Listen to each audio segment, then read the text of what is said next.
Assalamualaikum warahmatullahi wabarakatuh. Perkenalkan, nama saya Muhammad Muhtar, NIM 175237.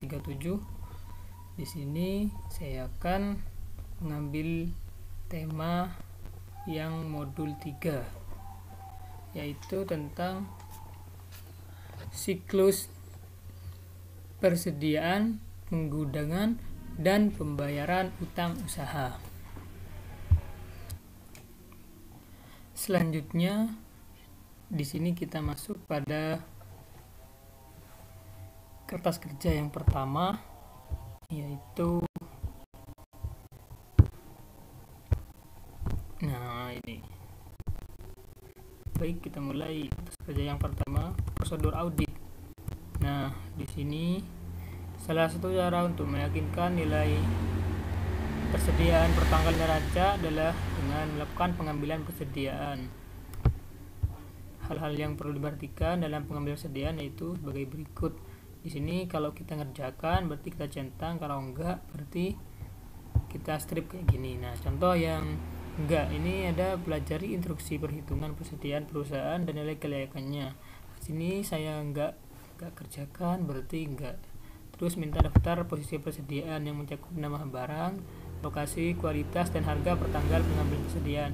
Ini tersedia di dalam buku 1 dan seterusnya begitu. Nah, ini juga ada beban pokok penjualan. Ini tinggal centang aja kalau kita ngerjain, dan kalau enggak kita strip gitu. Lanjut masuk pada yang kertas kerja kedua. Di sini ada persediaan barang jadi. Nah, persediaan barang jadi di sini per klien ada perbedaan sebesar 47.730.000. Perbedaan ini disebabkan oleh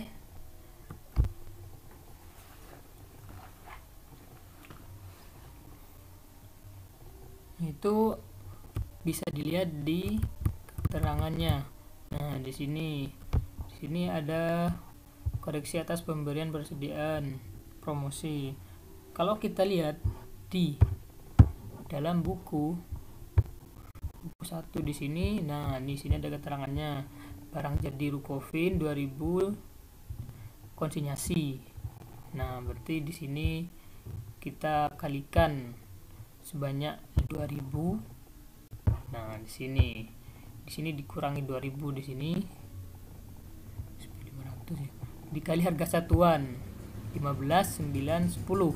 Hasilnya bukan muncul di sini. Nah, di sini SP 1000 maaf ya, 15.910. Nah, ini karena terkait dengan promosi. Nah, selanjutnya ada juga setelah 15.000 ini ada juga tentang barang konsinyasi yang tadi itu. Nah, barang konsinyasinya di sini. Nah, yang 2000 ini barang konsinyasi ya, dan yang SP 1000 ini sebanyak 1000 kg. Ini sebagai sampel promosi yang diberikan kepada pembeli di Hainan. Selanjutnya, setelah barang jadi ada persediaan barang dalam proses. Ini ada selisih lebih senilai 15 juta. Ini selisihnya disebabkan oleh gaji atau upah yang belum dibayar dari tanggal 26 sampai dengan 29 Desember 2014. Nah, jumlahnya langsung seperti ini. Kalau kita lihat di buku 1 juga ada info yang menjelaskan tentang ini. Nah, di sini dijelaskan ya, bisa dibaca sendiri di buku 1 halaman 91. Selanjutnya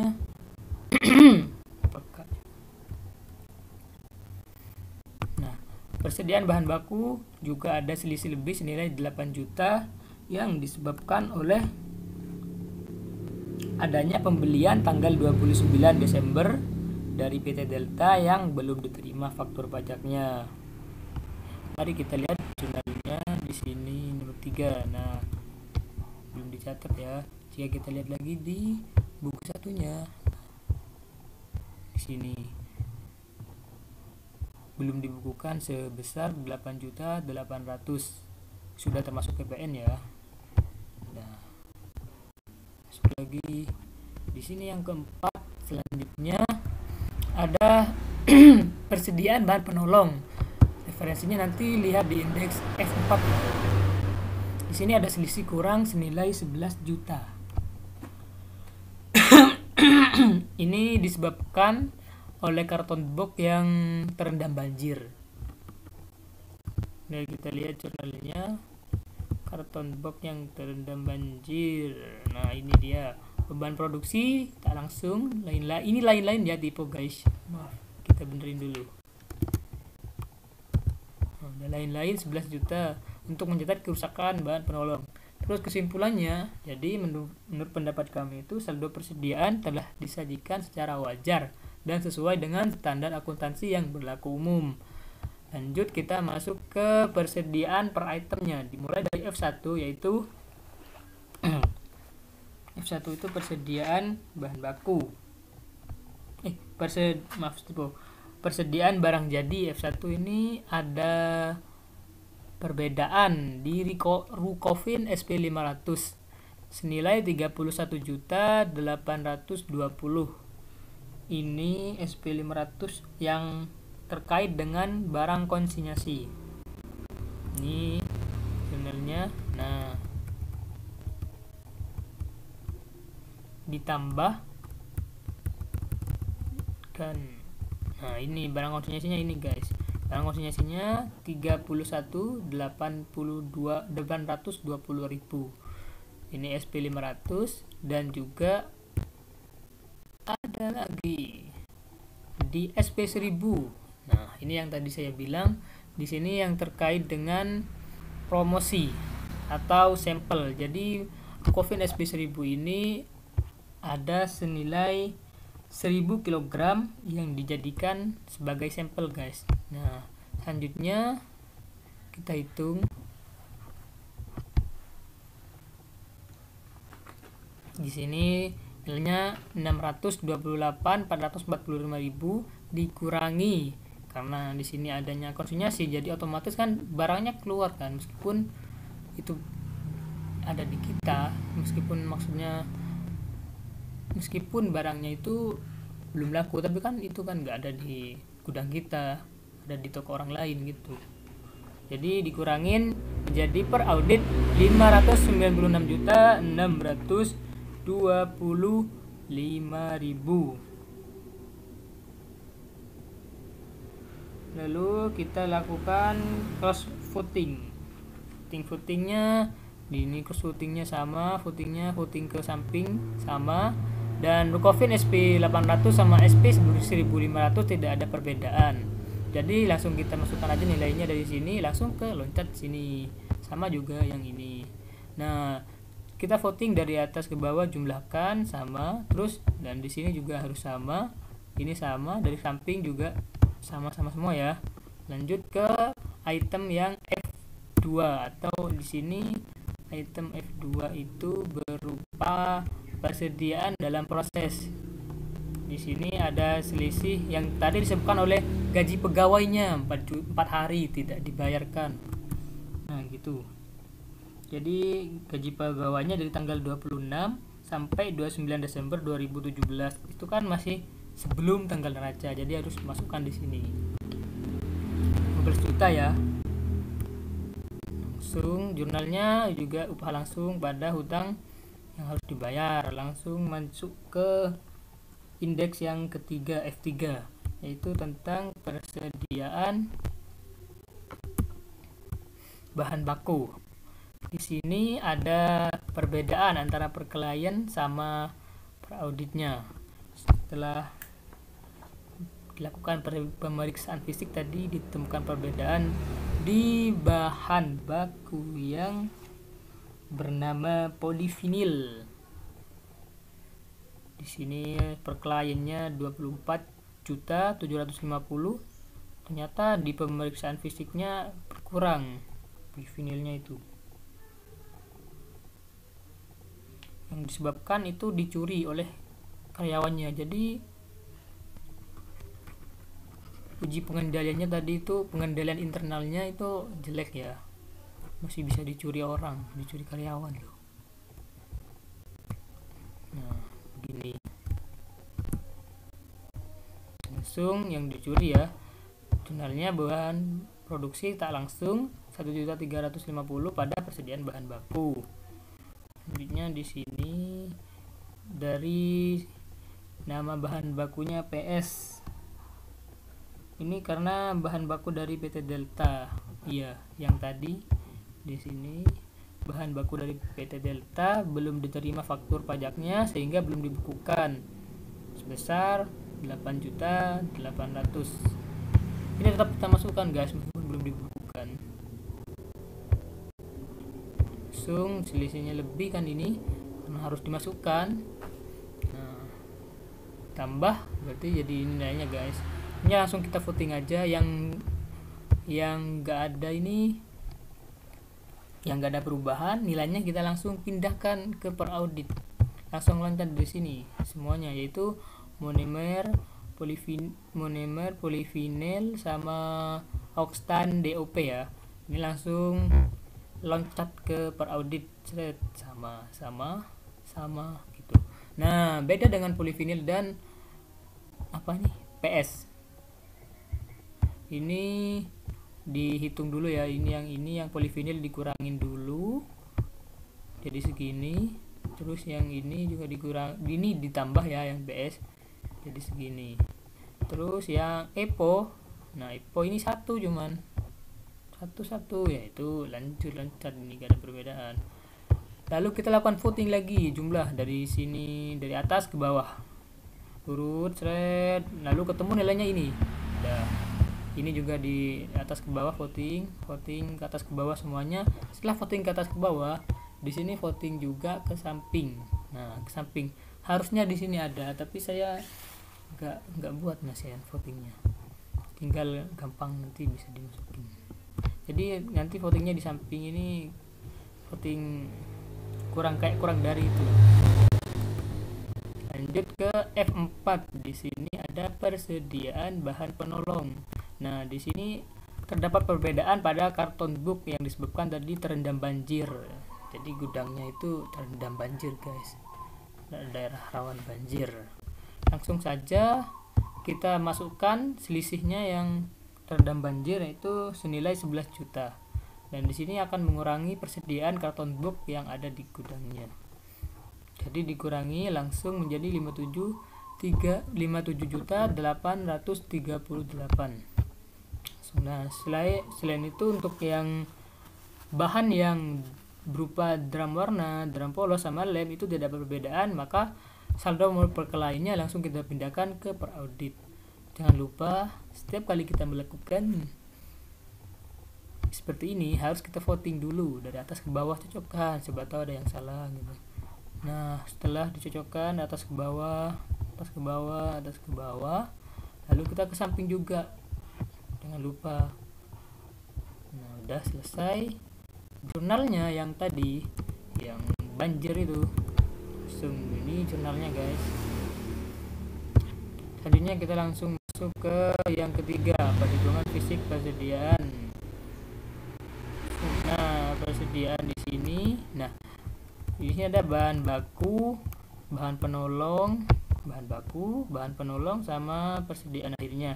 Nah, untuk yang ini bahan baku fisik, bahan baku yang di kartu, yang di sini ini kita dapat dari sini. Di buku 1 ada keterangannya. Nah, buku 1. Nah, ini bahan baku. Jadi yang di sini nih angka-angkanya bahan baku, bahan penolong, sama bahan barang jadi. Ini kita pindahkan langsung ke dalam sini kartu. Nah, sedangkan menurut fisik ini yang kita lakukan perhitungan fisik persediaan yang tanggal 1 Januari 2019. Jadi kan kita tuh bareng-bareng pas tanggal 1 Januari melakukan perhitungan fisik persediaan. Nah, ini nanti selisihnya nilainya langsung masukkan ke sini semua ke bawah. Nah, Untuk melihat ini kita bisa lihat di buku 1 halaman 90. Buku 1 halaman 90. Nah ini ya, ini halaman 90 di sini. Nah ini dia menurut kartu persediaan. Nah ini menurut perhitungan fisik. Jadi yang di sini semua 3 ini 3 bahan baku, bahan penolong sama barang jadi. Kita langsung pindahkan nomor-nomornya, angka-angkanya ke sini. Nah jika dilihat polivinil ada selisih 90 kg, ini yang dicuri ya. Yang tadi dijelaskan di F3 di bahan baku, indeks F3 bisa kalian lihat lagi. Aduh, tipe lagi. Nah selanjutnya ada juga yang perbedaan. Nah di sini yang terendam banjir, karton box. Ini kita bisa dilihat karton box di F4, balik lagi ke atas kalau mau lihat. Terus ada persediaan akhir Lukofin, ini ada di F1. Lukofin barang konsinyasi. Terus ada yang 1000 SP1000 tadi yang sampel promosi itu yang untuk pembeli di Hainan, dan ini konsinyasinya tuh. Nah kan ini udah ketemu perbedaannya nih, selisihnya. Ini ada selisih, harusnya kurang semua gitu loh, belum dicatat sama orang-orang kantornya. Udah, lanjut masuk ke yang keempat, uji transaksi. Nah di sini uji transaksi dimulai dari order pembelian tanggal 29 Desember 2018. Ada 6, PT Delta, PT Elang, Fitria, Gaya, Hero. Nah sebenarnya order pembelian ini kita dapat dari ini, order pembelian surat permintaan. Bisa kita lihat di sini guys, yang 6 ini. Nah order pembelian bisa lihat dari surat permintaan. Nah tanggal 17 ada 6 nih permintaannya, Unimer, Polivin, PS, DO. Ini ambil satu lah, contoh DOP order pembelian. Lalu kita lihat di sini order pembeliannya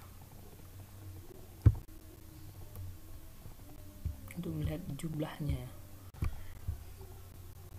Di sini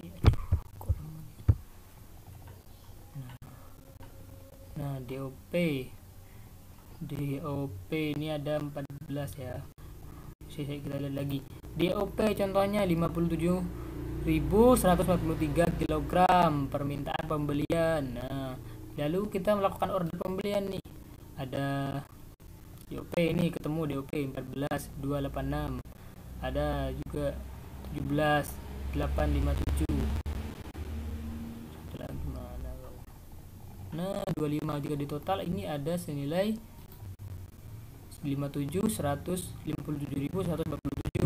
Lihat di laporan penerimaannya, terima enggak barang-barangnya itu DOP. Dilihat DOP 25, terus ada DOP lagi 14.26, benar. Baru 2 ya yang diterima. Nah berarti 25 yang satu, berarti yang 17 itu belum ya, belum diterima. Gitu aja. Balik lagi ke awal di uji transaksi. Nah PT Delta uji, langsung kita mulai uji ketaatan ya. Uji ketaatan di sini lihat di contoh, kita ambil yang paling gede ini PT Indah. Jumlah order pembeliannya sebanyak 70 juta. Kita lihat di order pembelian nih, PT Indah ya, PT Indah nomornya 000284 senilai 70 juta. Oke, bener ya ternyata PT Indah. Balik lagi ke sini. Setelah benar, mari kita lihat bukti pendukung yang tadi ya. Bukti pendukungnya di order pembelian. Setelah kan itu tadi ada. Iya ada. Terus otorisasi, kita lihat siapa yang berwenang, pihak berwenangnya siapa. Ada. Nah di sini pihak berwenangnya adalah Kepala Administrasi Pembelian Vivian. Ini ada ya, ada tanda tangannya, berarti jelas. Berarti lanjut melakukan voting. ini nomornya benar tadi ya. Voting, kita voting ke bawah ya, di sini voting ke bawah di atas. Nah 70 juta kuantitasnya 25 kali 28 70 juta, terus ke bawah 70 juta bener total. Nah jangan lupa PPN nya juga, karena ini membeli kita dapat PPN, total harga 77 juta. Oke, setelah kita melakukan voting, kita lihat di buku pembelian bener gak yang transaksi nomor 00284 ini ada. Kita lihat di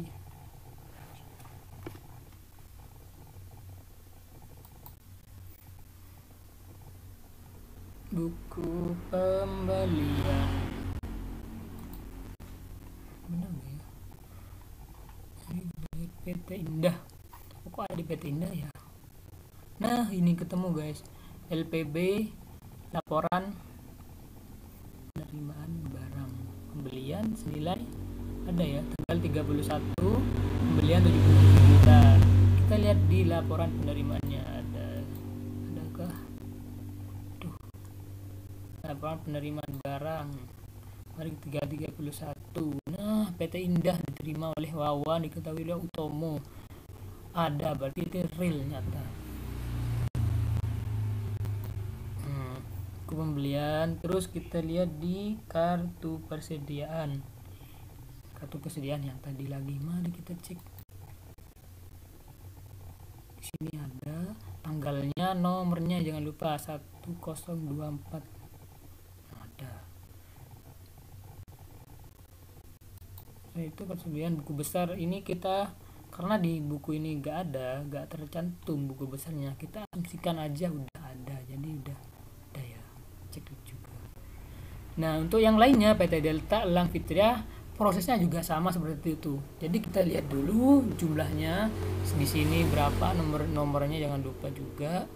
Nah bukti pendukung, otorisasi, voting dan lain-lainnya kita lakukan seperti halnya yang tadi PT Indah lakukan.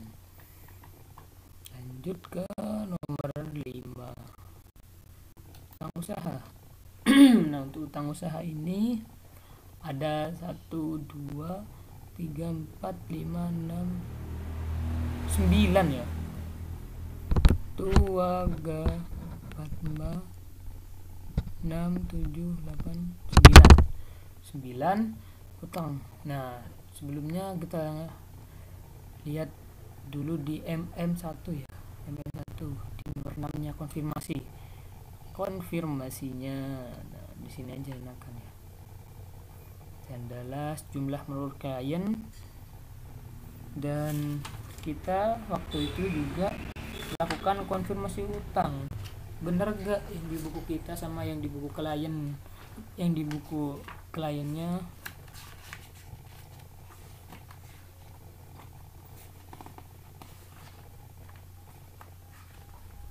Nah untuk yang ini mari kita lihat di sini.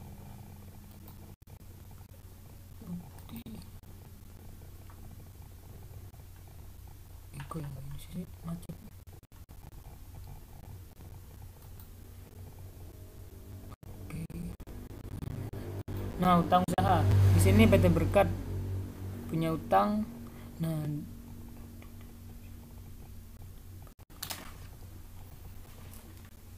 PT Berkatnya 6. Saldo menurut PT Berkat ini senilai 502.557.000.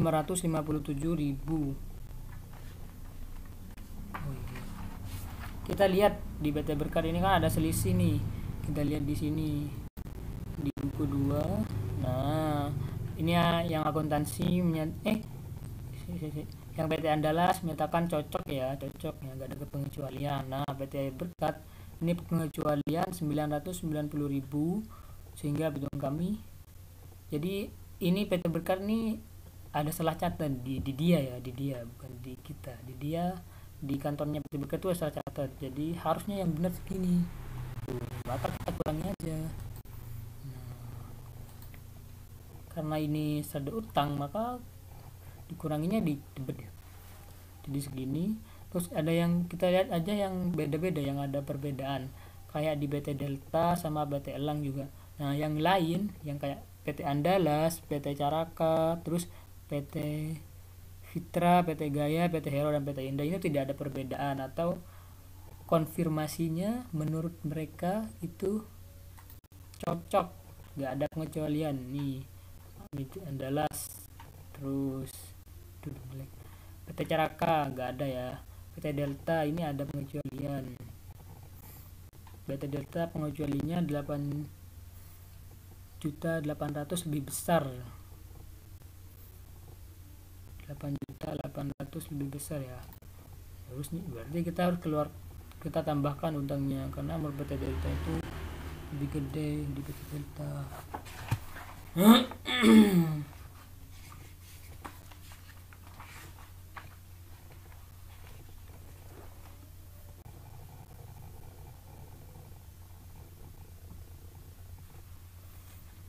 Di sini nah selanjutnya PT Elang, PT Elang konfirmasinya gimana? PT Elang ini cocok kecuali 2 juta karena ada giro jatuh tempo tanggal 27 dan belum di clearing hingga akhir tahun. Jadi PT Sugus tuh punya utang ke PT Delta. Nah PT Sugus tuh sudah ngasih giro yang jatuh temponya tanggal 27 Desember. Akan tetapi PT Delta itu selaku yang memberi utang dulu, dia belum mengclearingkan saldonya sampai akhir tahun. Jadi gironya itu masih belum dicairkan sama PT Delta. Maka tetap meskipun kita menilai udah berkurang gara-gara kita usaha ngasih giro, akan tetapi jika PT Delta itu belum mencairkan, maka kita tetap akan mempunyai utang. Jadi kita tambah lagi utang kita 2 juta. Jadi ini 25 tipe. Nah, jadi 25. So, itu kita vouching dari atas ke bawah sama. Ini sama juga itu sendiri. Terus ke samping. Nah, ini yang tadi vouchingnya kan udah ada tikmak. Sama semua ya. Nah catatan, nah ini ya catatan pemeriksaan kesalahan pencatatan PT Berkat. Ini yang salah PT Berkat, jadi kita gak usah jurnal. Terus ini yang untuk pembelian yang kita belum catat. Kalau ingin tahu rangkumannya ada di buku 1. Di buku 1. Nah ini pembelian bahan baku PS yang belum dicatat 8.800.000 tanggal 1 Desember. Jadi PT Sugus ini belum mencatat pembelian.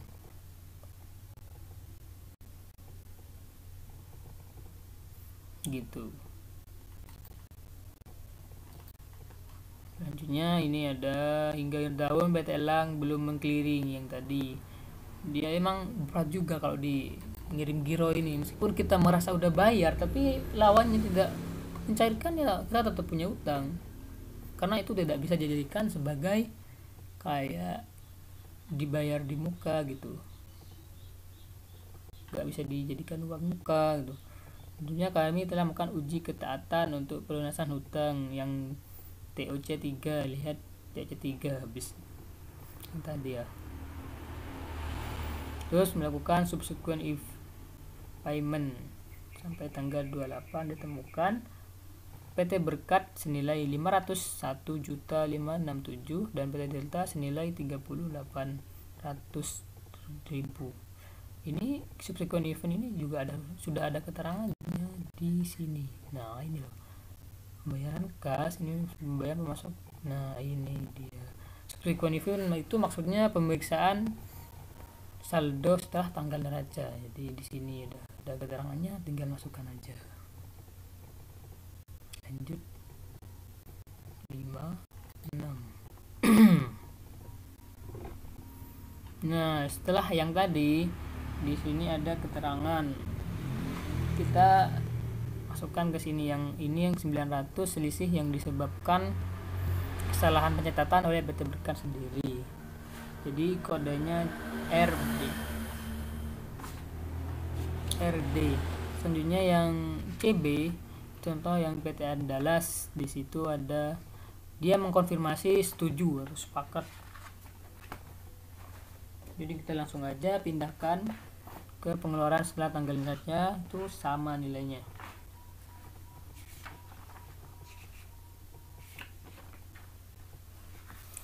CB ini contohnya jawab. Jadi CB ini confirming balance atau ini sama ya. Jadi sama. Yang RD ini berarti reporting different ya, atau konfirmasinya udah cocok gitu ya. Ini rangkumannya ada di buku 1 di sini. Ini yang setuju ada banyak, yang enggak setuju ada 3. PT Berkat, Delta sama Elang. Langsung kita voting juga. Ini sebenarnya ini cuma lanjutan dari yang di bawah tadi, yang M1. Ntar kita pindahin ke M1 dulu. Konfirmasi, setelah itu kita voting lagi dari atas ke bawah, selalunya cocok. Terus yang di sini juga. Nah, ini kan dikurangin loh. Karena ada kurungnya, jadi jangan ditambah semua. 8.800.000 ditambah 2 juta, terus dikurangi 990. Jadi hasilnya 9.810.000. Terus di sini juga di voting atas ke bawah sama. Lanjut.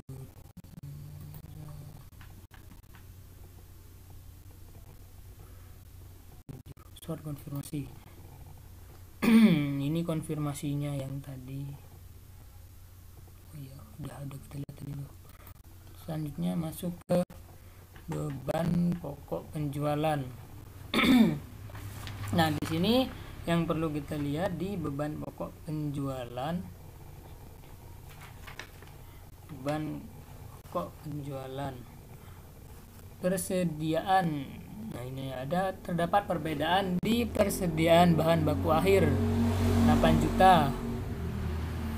Kita lihat di indeks F3 persediaan bahan baku akhir 8 juta loh, lihat, ingat loh, 8 juta. Nah, ini dia bahan baku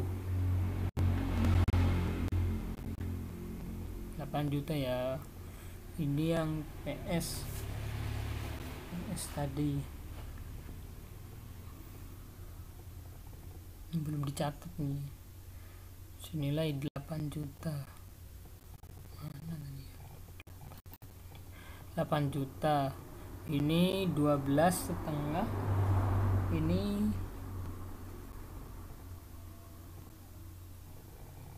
nah, ini dia. Nah, untuk yang ini kan dari barang PS yang itu belum dicatat pembeliannya. Dan 12.350.000 ini didapat dari sama juga dari bahan baku.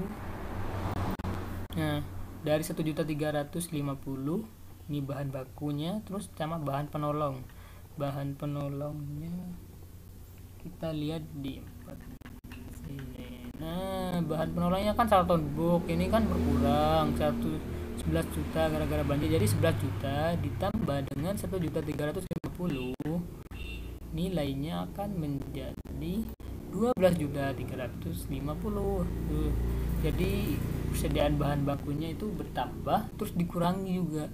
Jadi 658.349.900 rupiah ditambah 8 juta. Hasilnya dikurangi juga dengan 12.350. Lalu ketemu per audit, saldo per audit persediaan bahan baku akhir menjadi 659.999.900 rupiah. Dan untuk persediaan bahan baku awal tidak ada perbedaan, pembelian tidak ada perbedaan, sama retur dan potongan pembelian juga tidak ada perbedaan. Maka kita langsung masukkan saldonya lagi ke per audit. Jangan lupa ditambahkan, kita voting ke bawah sama. Oke. Lanjut masuk ke tenaga kerja langsung. Di sini tidak ada perbedaan dalam tenaga kerja langsung. Maka kita langsung pindahkan semuanya ke per audit. Set semuanya. Voting juga jangan lupa. Ya, ada total biaya manufaktur. Nah, total biaya manufaktur ini didapat dari total persediaan bahan baku akhir 31.517.198.595 rupiah ditambah dengan tenaga kerja langsung 1.976.158.900 rupiah ditambah dengan total dari beban lain-lain. Beban lain-lain ini ditambah semuanya set, maka nanti ketemu ini total beban lain-lainnya ini ya, 321,733.729 rupiah. Maka ketemu total biaya manufaktur sebesar ini. Juga di sini didapat dari sini ya, di sini dari ini ditambah ini terus ditambah ini ketemu ini udah. Nah, untuk selanjutnya ada barang dalam proses awal gak ada perbedaan. Oke, barang dalam proses akhir ini ada perbedaan senilai 15 juta. Ini kita lihat di F1.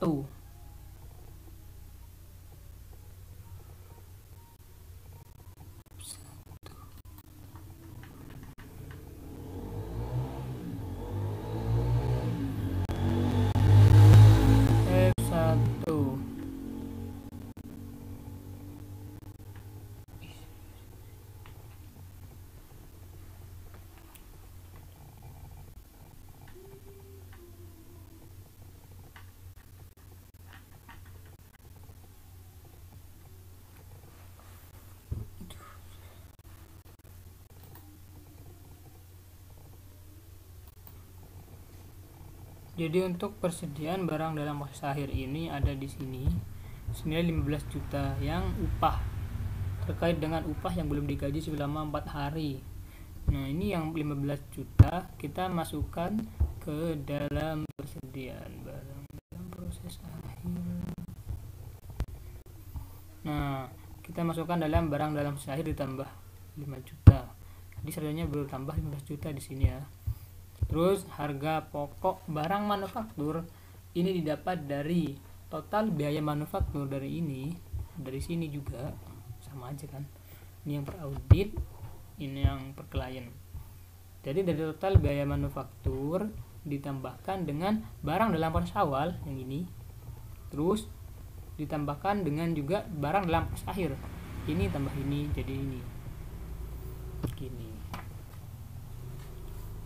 Jadi totalnya di sini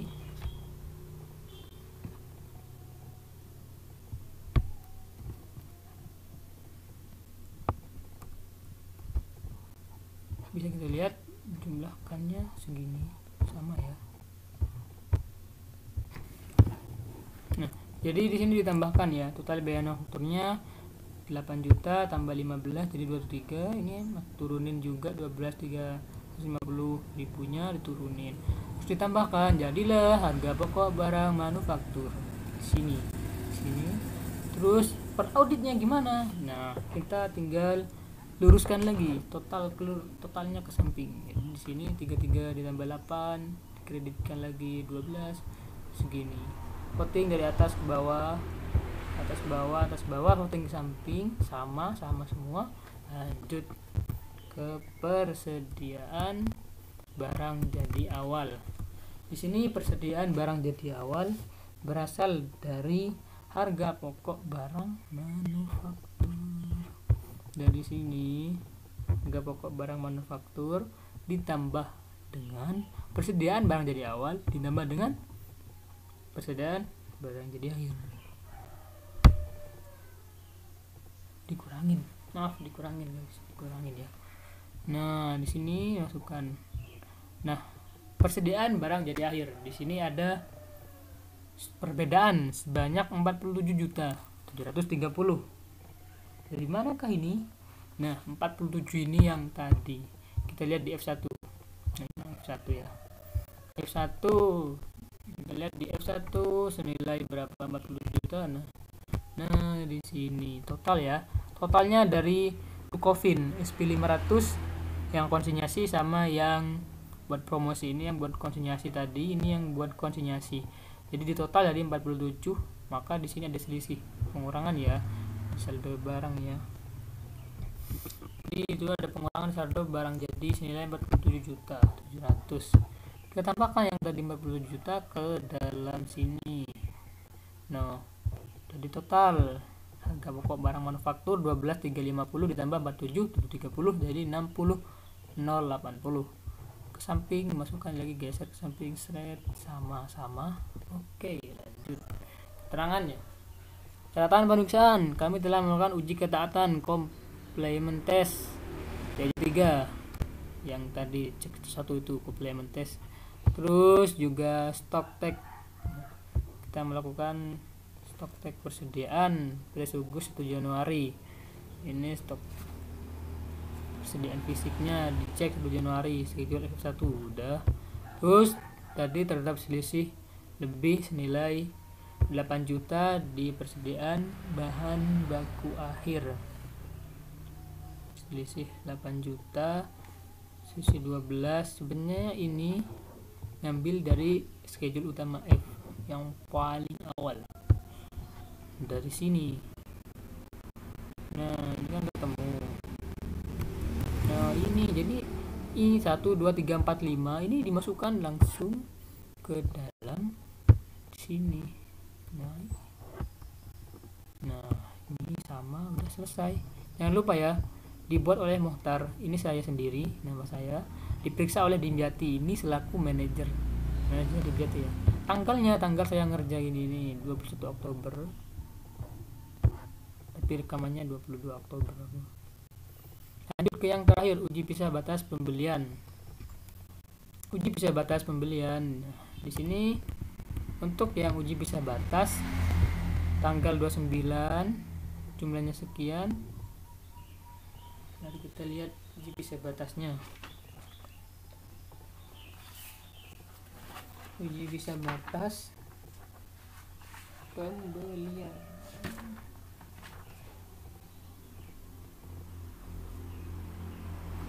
Oke.